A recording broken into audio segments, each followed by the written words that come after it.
He only takes calls from the Pope and the Dalai Lama. That's right. Yes. I don't know. No. Now that they're friends with Richard Rohr, basically, I want to know why Bono's not contributing to make Advent great again. Hello. Yeah, Hey, he didn't return my email. I know. It's a bummer.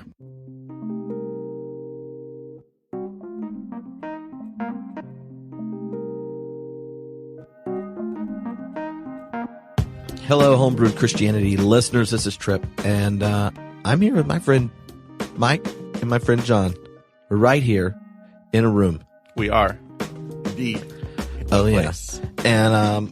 And if this is your first time listening to the Homebrewed Christianity podcast, hi, my name's Tripp. I did a PhD in philosophy of religion and theology. I grew up in North Carolina, recently moved back from Los Angeles, and we were sitting at a coffee shop with some friends, and we were like, you know what we should do?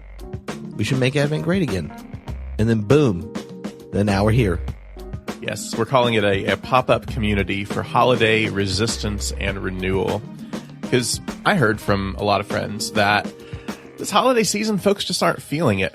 When it seems like the world is going to Hades in a handbasket, from the latest tragic shootings to global instability in North Korea to our many domestic foibles. It's like, really? Advent? Waiting for the Christ child, the sweet baby Jesus? It's just not firing on all cylinders, but it seems like we've been here before as a spiritual community. It's not like we don't have the resources.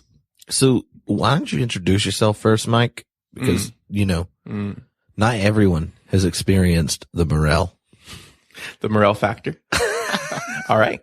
Yeah. Hi, my name is Mike, and I have lived in North Carolina now for the last almost dozen years, originally an Atlanta dweller, and was in Raleigh until recently. Sort of bittersweet now that Tripp is back, but I live in Asheville with my family, and I am a writer and a retreat thrower, facilitating interpersonal contemplative retreats where we get the opportunity to practice the presence of each other with the same intentionality that a mystic or a poet might practice the presence of God. It's really fun. And you recently published a book about the Trinity. That's true. I recently had the honor of working with Father Richard Rohr on a book called The Divine Dance, The Trinity and Your Transformation. And in that, we looked at this really dusty idea of the Trinity that most Christians look at as some like weird math problem that would be better regulated to, advanced calculus and not what you think about in your daily spiritual life. But we said, well, what if God's unity is found precisely within community? What if the oneness of God is found precisely within the diversity of God? What if mutuality and vulnerability and unconditional presence are the hallmarks of divinity? If that's true, and if the universe is reflected in that image, and if we're reflected in that image, how could that impact our relationships, our spiritual lives? Well, there you go. Yeah, it's a lot of fun. That's what you talked about. It is. So, John, why haven't you dyed your hair purple yet? I'm sticking with these platinum highlights that the Lord has given me. So I'm just I don't want to mess up that, what he's done. I'm John Pavlovitz. For those of you who don't know, the sound of my voice, you probably don't. Cause you blog a lot. Yeah, I write a lot, and, I've been a 20-year, veteran in local church ministry. Most of that in the Methodist Church. And I'm from the Northeast, but I've been in North Carolina for 15 years now, and I'm still kind of surprised I'm still here. The Bible Belt is not a place that I thought I would be spending most of my days. But I have a blog called Stuff That Needs to Be Said, and I write about faith and politics and grief and parenting and whatever's happening in the world, always kind of filtered through the lens of a Christian. And so my faith is the lens through which I view everything, and I talk about all that stuff. And and it's interesting because Mike and I had shared the same local church for quite a while, and then Mike left, and then you came back, and now we share this local faith community with his dad. It's like only two of us can be here at once, but it's crazy. Well, wherever two or three are gathered. That's right. So, as someone who's kind of built a textual community online, engaging in text and stuff, like, what is it? How have you seen the the questions and struggles and kind of the intuitions that led us to kind of launch this group this time, how do they show up on the kind of, in that type of space?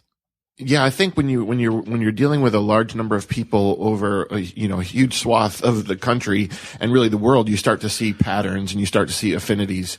And I think there's been sort of a common expression of frustration, people who are in organized religion and maybe feeling their attention, or people who maybe have felt uncomfortable in the church and yet are longing for kind of the same things. So it's really been this kind of need for something that feels benevolent, I think something that feels redemptive, and whether you call that Christianity or not, I think that's what I'm seeing. A lot of people just say, hey, I'm really needing a place of compassion and rest, and I need to know that there are people who really believe in the things that I write about, equality and love and justice and mercy and those things. Mm-hmm. Yeah. And so the idea for Advent is that we'll have everyone that's a part of it will be in a group and stuff on Facebook. You'll get an email every day with a reflection, and we have a whole bunch of our different friends from across the church, preparing different reflections from like written ones, to I know Trey Pearson has a song that he did, and he's going to be writing about, I don't want to tell you what he's going to write, but it's really good. To different ways of, some are making videos for everyone. So what we've tried to do is to get a group of people that create different types of content to speak into the community each day. So we'll interact there. You'll get the emails, and then we'll do some videos and stuff throughout to be the tide that binds. Isn't that a hymn or something? The tide, blessed be the ties that bind. Yeah. Yeah, absolutely. Fantastic. Or, be unto me according to thy will, as Mary prayed in her radical prayer for the upending of injustice as God breaks through in Emmanuel. The thing is, they can't see your face, which makes that all the more right. They're like, are you laughing at him quoting the Bible, Tripp? No. The theatrics of it is just not communicated on podcast. You can't see my Advent purple hair, but if you look on any of my social media at Real Mike Morrell, you can witness it for yourself. Yeah, it's glorious. I mean, what can you say? I know. Well, when Mike walks in the room and John just started crying. Yeah. And he fell on his knees. And no. So before we just leave this behind, what are you most excited about this Advent and this process and this endeavor of turning an idea over coffee into something that exists on the internet? Yeah, I think one of the things was, we're all part of online communities, but there's not necessarily a lot of crossover. So it's really getting exciting for me to have people who may be familiar with each of us come together and really find the commonalities and really build relationships. And there's something about the sense of community that I think people are lacking. And I think we have a really good chance to build that kind of community. And, so I'm just excited about seeing what happens as we do this, as we gather, and the relationships that form and the stuff that starts to happen, that we're not even planning for, because I know that's what this is going to be about. Absolutely. When I think of our different strengths, we all have, in some ways, a pastoral bent to us. But I would say, Tripp is the brilliant theologian. John is like the fiery prophet who's also got this tender heart underneath. And a bleeding heart. A bleeding heart. Indeed, you can go to his Etsy store and get a really cool I'd rather have a bleeding heart than a dead one t-shirt. But good for family gatherings, your Thanksgiving meals with friends. Yeah. If you choose the path of boldness this holiday season with your family, you just come in wearing this shirt, and it will say a lot. And, if I were to name what I bring to the table, it is contemplative practices, these sort of inner spiritual practices that can also apply to interpersonal relationships. So some specific things I want to look at are the art of forgiveness as taught by Desmond and Mfo Tutu. This whole idea called radical honesty is taught by a guy named Robert Blanton. And also a meditation called a Tonglen meditation, which comes from the Buddhist tradition, but it really grounds specific forgiveness. And I don't know about you, but I think for a lot of folks who are going into holiday seasons with family, there's a lot of stuff stirred up. There's a lot of need for forgiveness. And, not to go too much into what I will eventually go into, but forgiveness doesn't mean you think that what has been done is okay. And it doesn't mean that you necessarily put yourself in a place to be harmed again, but it is a different orientation where you take your power back and you can extend in reconciliation. So I think there are some specific things that will be really awesome to explore together that can genuinely have folks have a different holiday experience than you might otherwise have. Well, there you go. So, we just celebrated, with all that glee, the first year after Trump's election. So I'm interested in, as we're leaning into. There were parades in the streets, and honestly, I got tired of all the winning. I know. I gave up winning for Lent in advance for next year. You're like, I'm jumping a liturgical season. Yeah, I had to. I mean, so much winning, my head wouldn't stop spinning. Well, so thinking back to the day after, like in the past year, what didn't you expect to have happened? I can remember sitting with my wife and kind of processing the morning after, and that disbelief that you're in, that shock, and then saying, well, maybe it won't be bad. Maybe there will be, Trump will kind of mold to his position. He'll elevate himself as a human being, and maybe the checks and balances will work. And so we kind of talked ourselves into, let's see how this works out. And then I think it became much worse than we imagined. So, I always tell people, if they're pessimists, they can just call themselves right at this point. It is the worst case scenario for a lot of people. Having said that, I think we're still here. I told a group of people the other night, we're still here, and there are struggles, and it's crazy. And you every morning you get up and you wonder when how it's gonna top the morning before. But we're doing what we're supposed to be doing. We're responding to it. That's what we do. I don't think you want to challenge the man to try to top what came before. He's got a dial, and no one knows how high it goes. I know. It is at least 11. Oh. Yeah. Day after, my family was certainly in shock and disbelief. I mean, the night of the election, I'm not afraid to say I was drinking more and more as the poll results are coming in, just sort of like, wow, can this really be happening? It was several days of shell shock, and I wrote a post right afterward, just, calling us toward a revolution of love and calling us toward a resistance that did not cost us our humanity. And I think that one thing that has, given me hope in the past year is that we have seen that resistance manifest, whether it's through very grassroots, efforts, displays like the Women's March, things like, apps that give you one phone call a day to make to representatives, to, various people at different federal and state agencies and levels. I mean, it's a weird time when I often find myself cheering for the intelligence community and the military, but sometimes the ways that they stand up to Trump when it comes to either the Russian investigation or saying, no, we're actually not really into banning transgender troops. It's a strange time, and I really appreciate initiatives too, like Brand New Congress and others who are recruiting everyday people to get more engaged in the political process than perhaps we have in years. And I think that part of the problem has been that good people see politics as something dirty, and that has contributed toward us getting to the point that we're in. And I don't know, I see some signs of hope in that, and specifically in the faith community, for us digging deep into our spiritual traditions, into our contemplative practices, into our liberation theology, that we're no longer comfortable in empire as Christendom.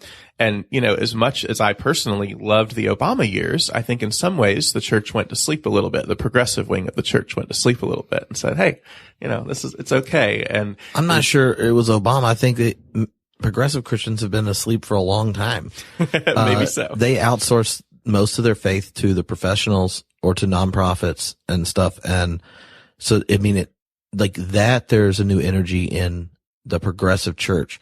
It wasn't like that existed in 2007. Mm-hmm. I think a lot of it, the same of like re-engagement with democracy, You're seeing people, the Democrats didn't have a 50-state strategy and no one ran for this or that or that. The same's true when you go to, our congregational level. Like how many congregations are have lack of engagement and lack of investment. And it's not just a church, it's just civic order in general, that our culture has moved more and more away, from knowing your neighbor, engaging in different nonprofits or community groups and that type of thing. And all of a sudden, when you're like, I didn't think you put someone in the White House that literally says these things, right? Like then you're like, it's a rude awakening. What happened? I thought we were, where did this go? That it calls out. So like, just as there's been new recruitment and activism and things in politics, there's been new energy just from ministers that listen to podcasts in their congregations. Congregations going, not like, what's our church's policy on the bathroom side, but like, what do we do to act in our community? I was talking to a minister she just got in a position at her church in Charlottesville right after the protest. And then 2 weeks later, like she's on an interfaith council and her congregation is like, no, we'll volunteer to work in more time in the office. So you have time to go to more, work and stuff. So I think the energy is showing up in a lot of places where you find community, and that community is built around acting and not just complaining or not just distracting. Yeah, I think, and we've seen, in the people who come to me through the blog, I see people saying, okay, I'm feeling so engaged in what's happening, but I don't know exactly what to do with that energy. So that's the challenge, I think, for a lot of progressives right now, progressive Christians, is to say, okay, where's my home? Where can I find a place where people share my belief system, or at least some of my belief system, but I can actually affect the world? Because I tell people all the time, the right has always been very organized and very well funded. And if there's anything that the progressive Christianity lacks, it's that sort of centralizing. But that brings with it problems. So I don't know if we want that. Maybe because I think Christians are supposed to be the underdog and we're supposed to, be fighting against power. So that's the balance right now. I think people are trying to figure out, how do I engage without losing my soul, Oh, well, I'm passing on a joke. So when you think of the most difficult thing for me in the past year wasn't, how do I become more engaged in my community or that kind of stuff. Like, I feel like I already knew how to do that. And now we just moved to Raleigh, but in the South Bay, like where I lived there, Hillary won by over 100,000 votes. And so I didn't know on a day-to-day basis a lot of the people who my anger steamed over, like even the people I know that voted for Donald Trump in where I lived quickly regretted it. And we're like, wow, we just wanted to keep more of our money.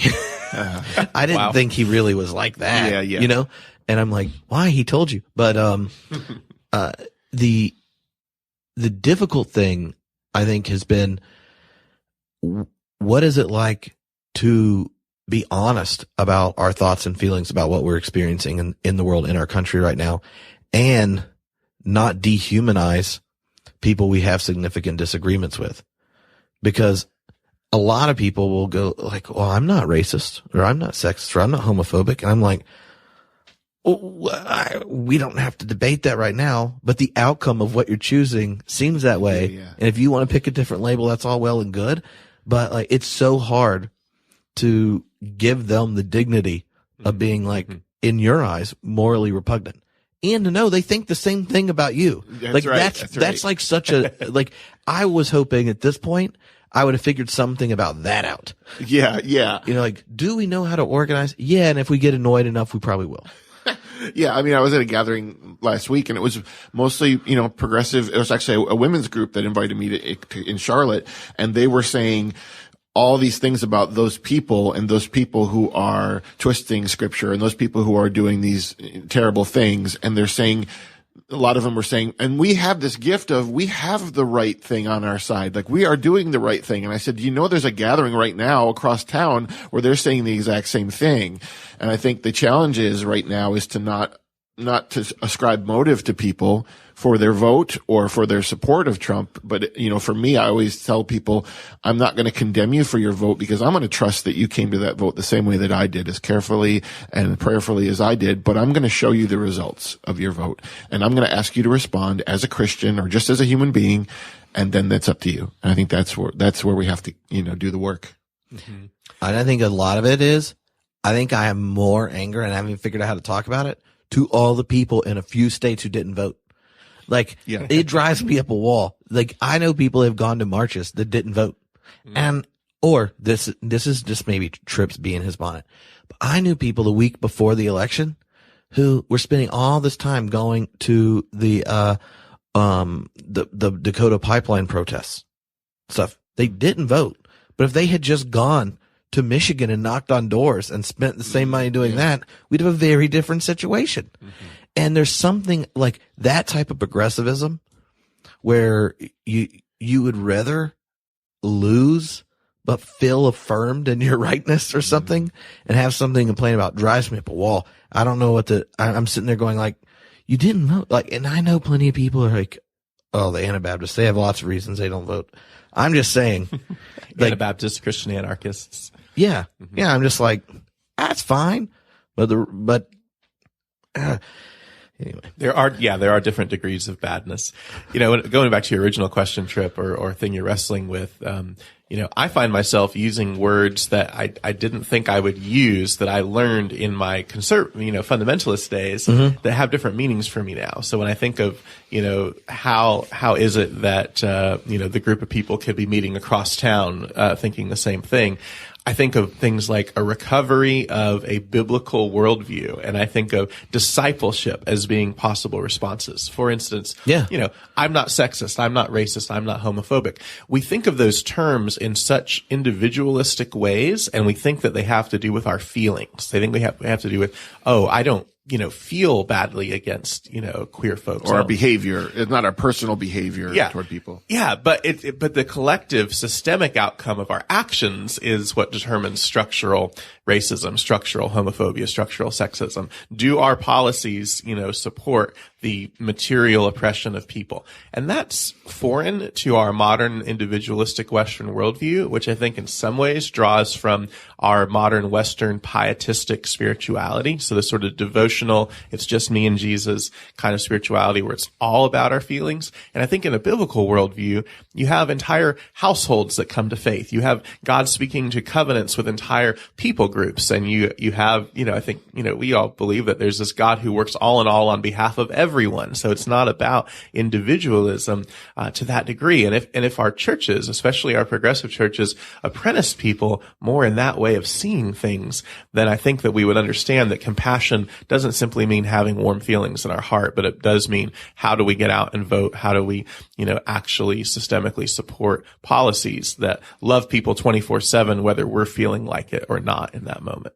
Yeah, and I think what we tend to do with the Gospels is look at, someone from that other side of the political spectrum might look at Jesus and see soul saving. They just see, rescue from damnation. When you look at the Gospels, and Jesus is meeting physical needs along with spiritual needs, and he's writing systems, and he's engaging the environment around him. And so I think that's what we're missing. We're missing a Christianity that actually has flesh on it anymore.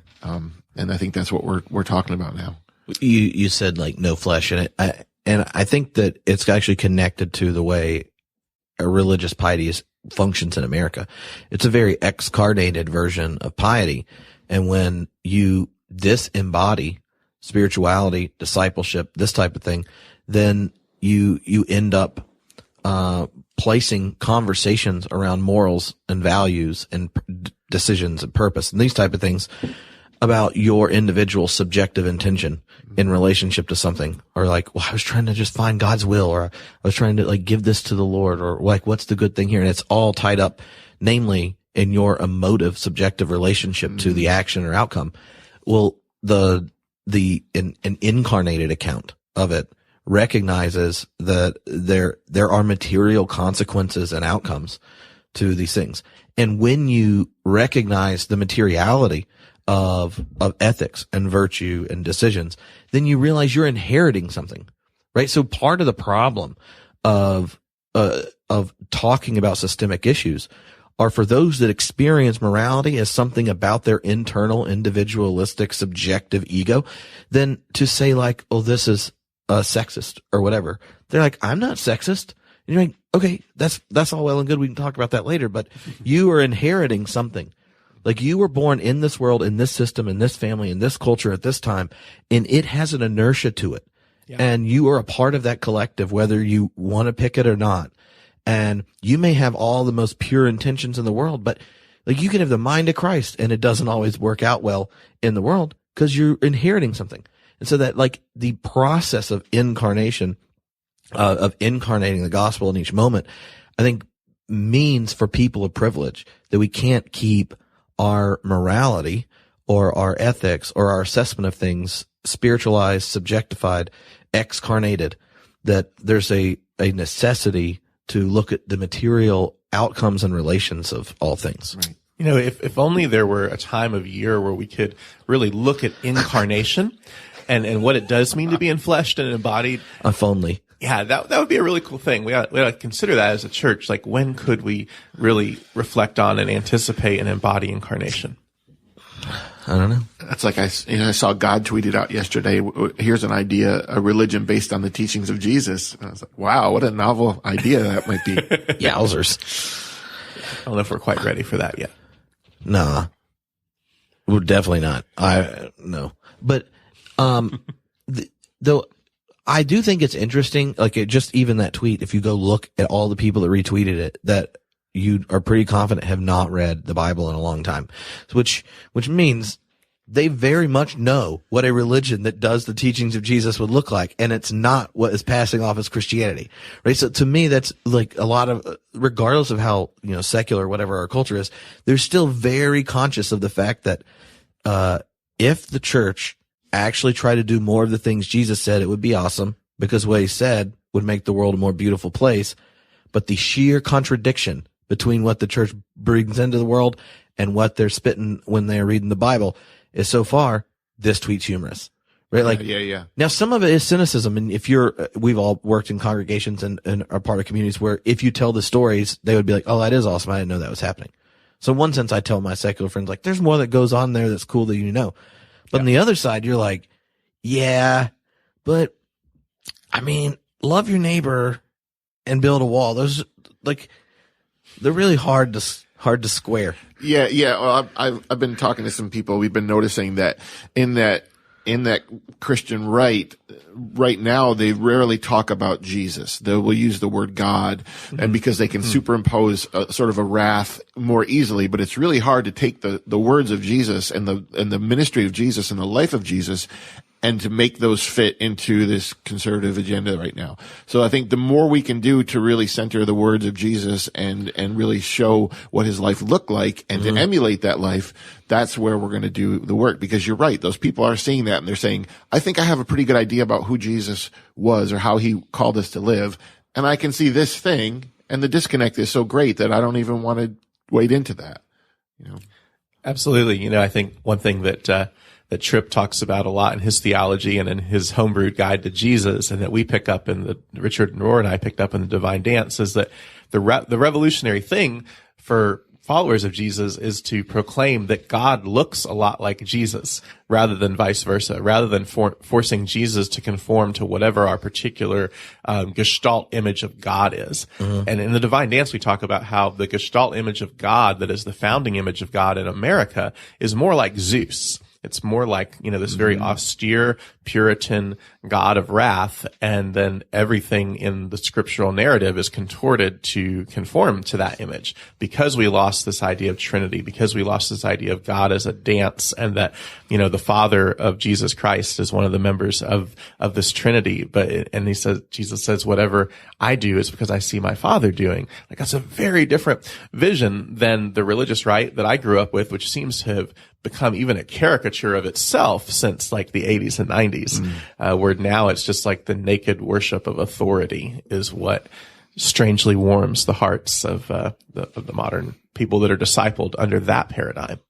Yeah, I joke about it in the book. I'm like, one of the basic rules for just being a Christian is that God should at least be as nice as Jesus. And so like, if you're talking about God and you're a Christian and you're like, yeah, I don't think not as nice as Jesus, then it's just, you call it heresy.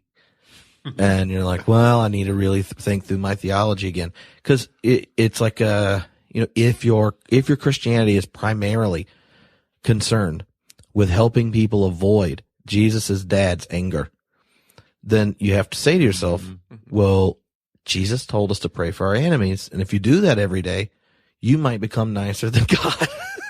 Like, and things like that, where it's not super complicated. It's just like you take Jesus's advice and then go, if you do what Jesus said and you pay attention to his life, God, who we assume in the infinite mysterium tremendum that is the divine, that Jesus's finitude should have to dial back the holiness a little bit. So God has to at least be as nice as Jesus. And then you're like, yeah, but is the tendency. And I think the challenge for more progressive Christians isn't to be able to spot it like when conservatives do it. It's like, where do we fall short, and what is it about our power, our situation, our perspectives that we end up protecting, by like ignoring the way we've kind of brought the narrative of Jesus to cohere with the world as we would like it to, remain stable and consistent for us. Yeah. And I think for us right now, it's trying to figure out, how do we translate that, how do we fill that void between the Jesus that we are feeling like we see in Scripture and the Jesus that the world is seeing, that America is seeing? I think that's the most difficult part, even still identifying as a Christian and identifying as a pastor and engaging a world that is saying, boy, I know what that Christianity thing is about, that, and I don't want to be a part of it. I think I'm looking for ways to kind of bridge that gap, to give people, invite them to look at Jesus again, because a lot of people have just written this thing off. And I think we have this beautiful thing that has been now tainted so much. I think that's a real challenge for us. Yeah. Yeah, absolutely. And, I think what Tripp, you were saying earlier about our inertia, the things that we've inherited, the systems that we've inherited. In the contemplative lineage, we talk about just all the different ways in which we have fallen asleep, that we have fallen asleep and we're living mechanically under, some esoteric teachers would describe it as we're under a bunch of laws, we're under a bunch of inertia. So we don't even think about how just waking up and going about our normal day and buying the things we normally buy and doing the things we normally do is contributing to the oppression of ourselves and, so many other people. And some of the practices we can do are to really wake up and to sort of go into an original innocence where we don't assume anything is taken for granted. And these little waking up exercises can help us to just recognize how strange all of this is when we're not just being carried forth on the currents of inertia. Like, how can we access a new mind, or in biblical language, the renewing of our minds, so that we can begin to live in an original way?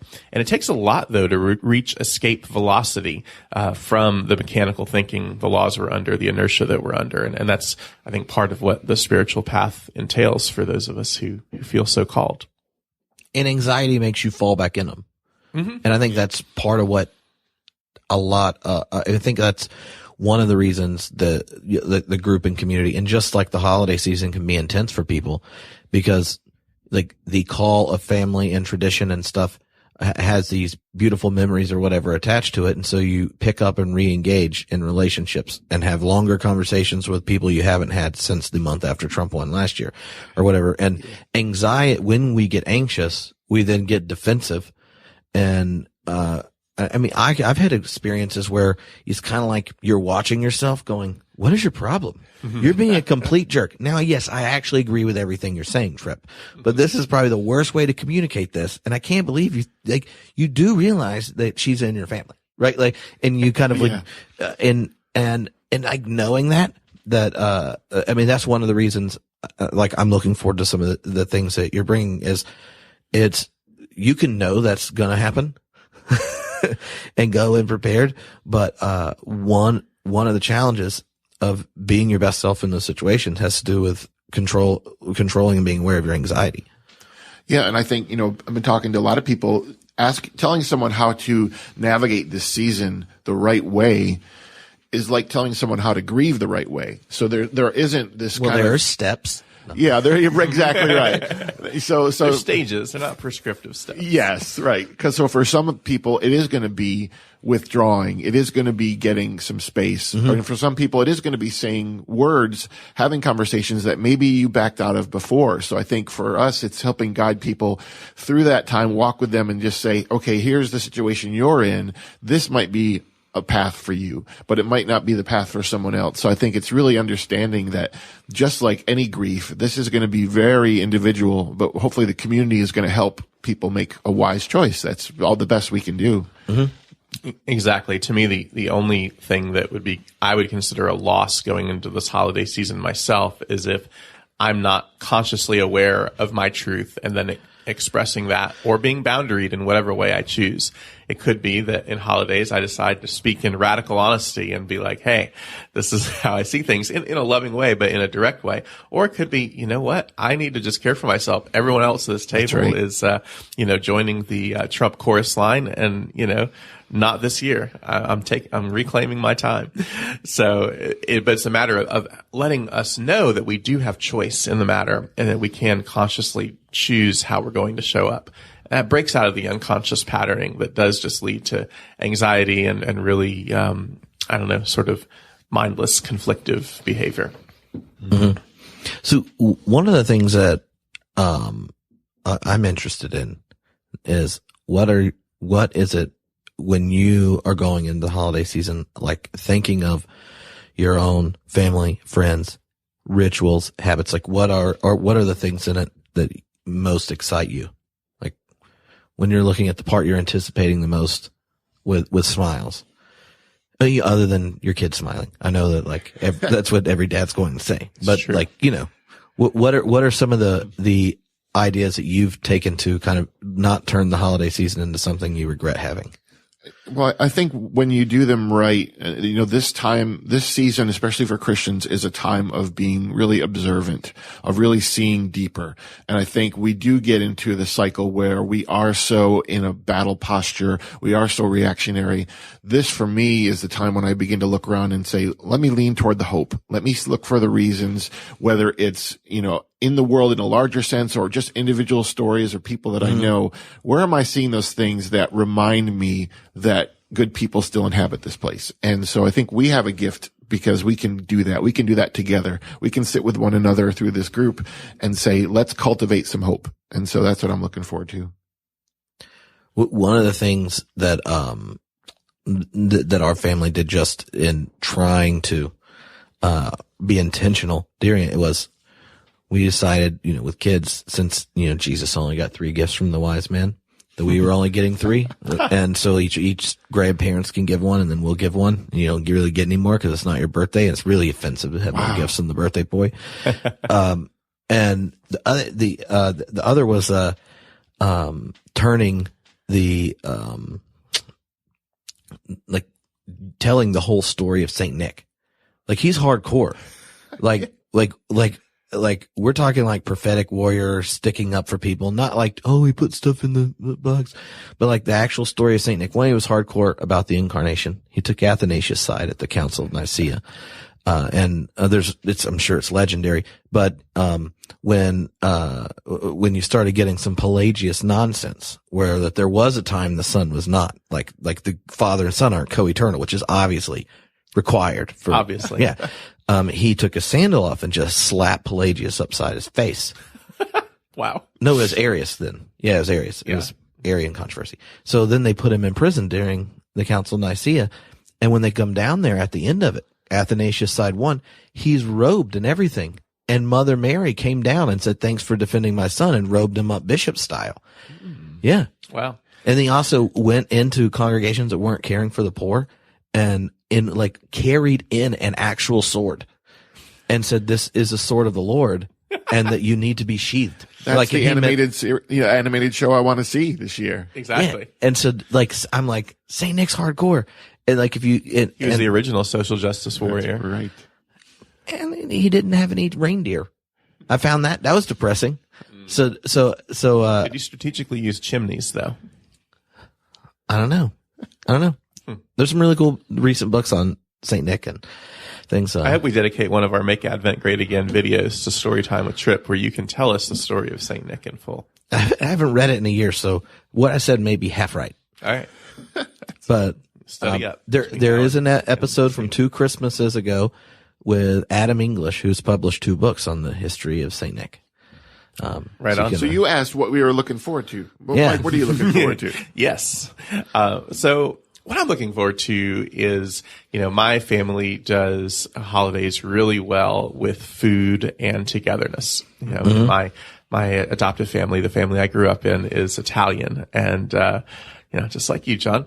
And while there is a diversity of political outlooks, et cetera, and spiritual outlooks, one thing that our family does really well is bringing a dish together and having a day of just celebrating each other, celebrating food, and having animated conversation. So, Christmas and Thanksgiving are the 2 biggest times of year for that. So both of them are coming up back to back. And, while I do regret not being here in Raleigh with the 2 of you gentlemen anymore, one of the reasons we moved to Asheville is because it's a lot closer to family in the Atlanta area. So there'll be less stress, in terms of getting there for the holidays, 4 hours versus 8 of driving. So be able to be more rested, more present, and enjoying some food. And I'm still personally choosing whether I'm taking the radical honesty approach or the self-care approach to chatting with family about what will doubtless be some of the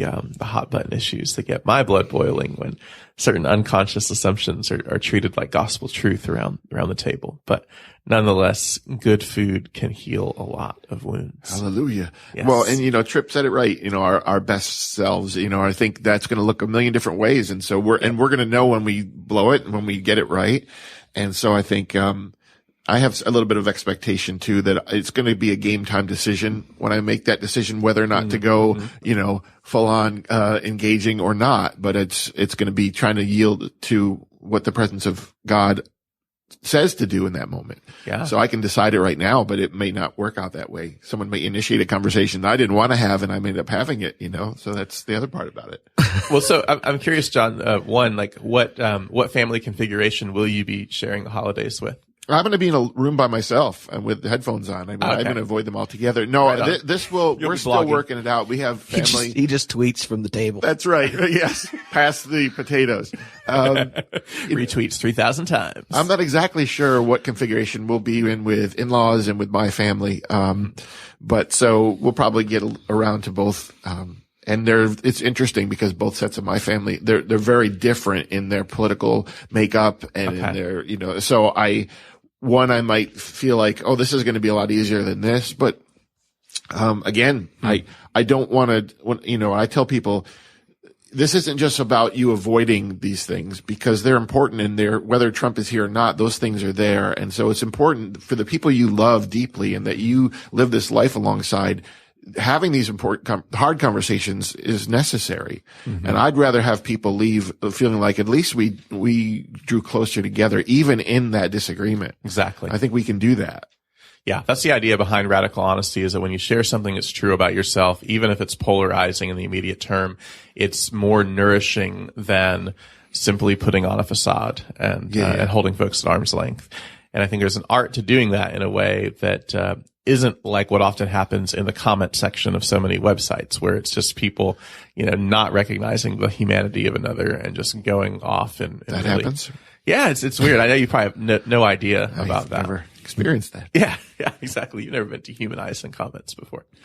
And I'm curious, John, does your extended family, know that you're a world famous outspoken blogger? Yeah. Well, they know that I do something and that I cause trouble.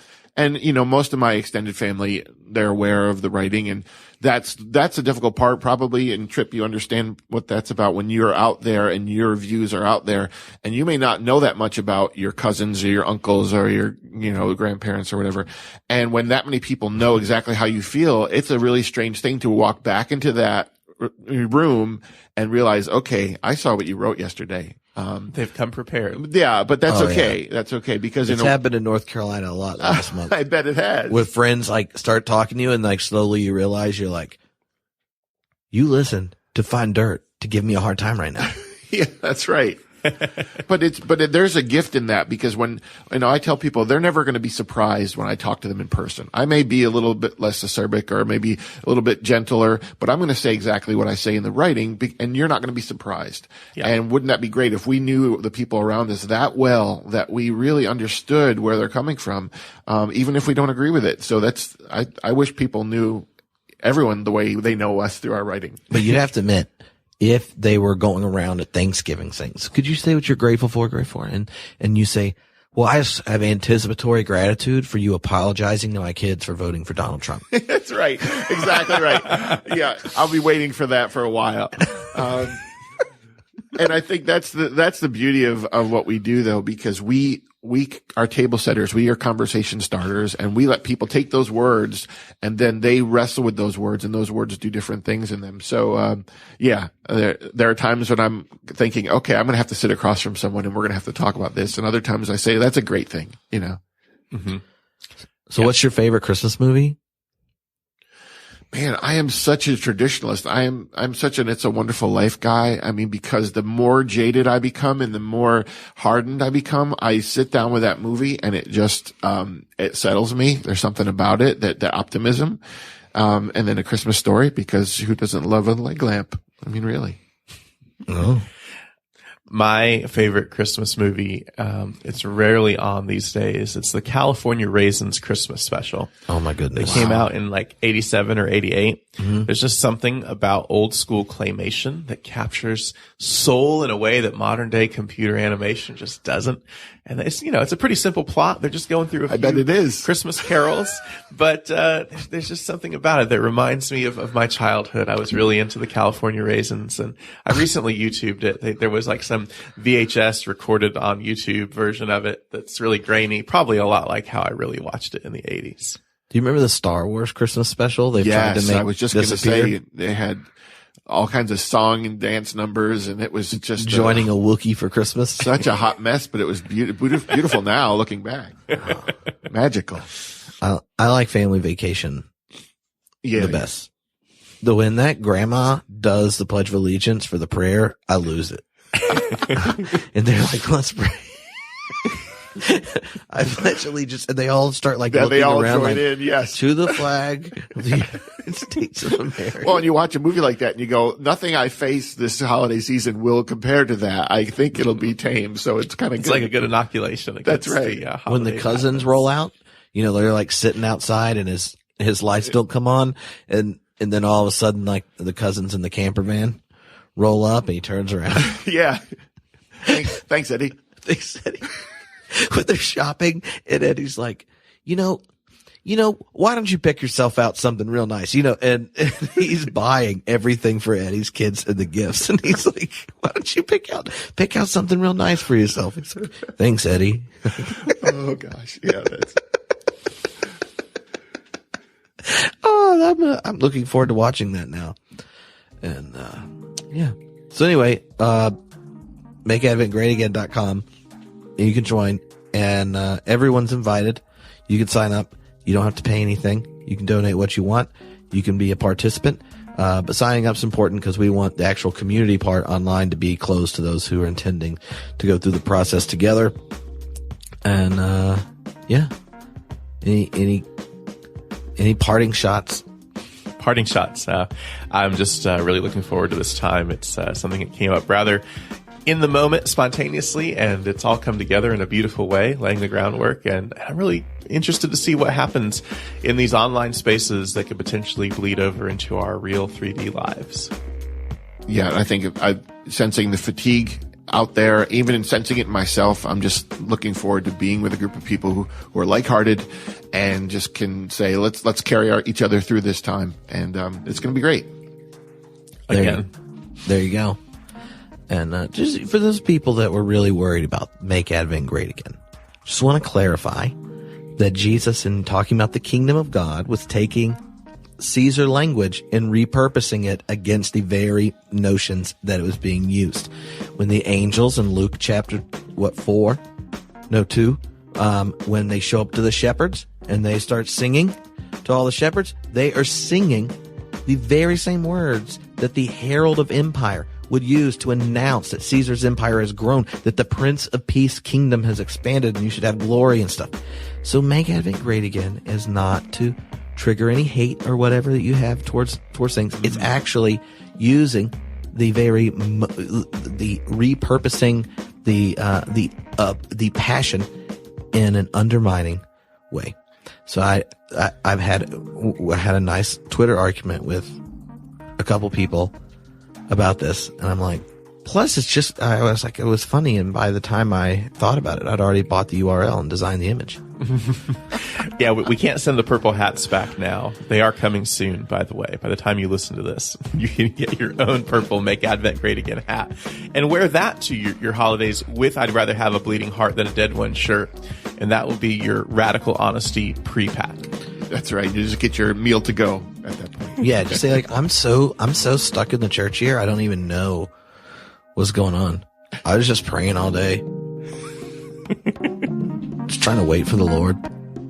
It's Advent. Amen.